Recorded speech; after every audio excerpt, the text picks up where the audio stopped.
High bypass turbofan jet engines do not create condensation trails.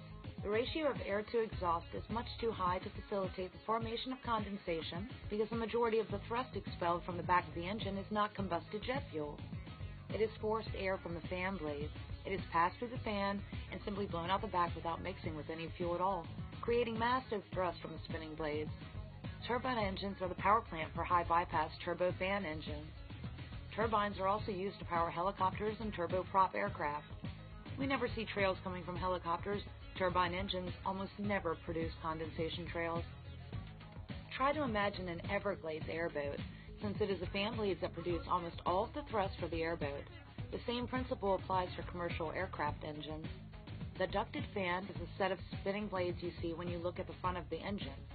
The high pressure of the output of the engine is contrary for the formation of condensation trails because pressurized air has the ability to hold much more water in suspension without producing condensation.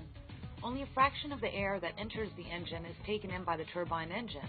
This air is mixed with jet fuel, especially kerosene, combusted, and then exits the engine under very high pressure and high temperature. Condensation formation requires a decrease in ambient air pressure to form, but the output of the turbine is under very high pressure, which prohibits the formation of condensation trails. Physics also tells us that condensation forms when air is cooled, but since the exhaust of the turbine engine within a jet is very hot, condensation formation is once again prohibited. Hot air can hold much more water without producing condensation.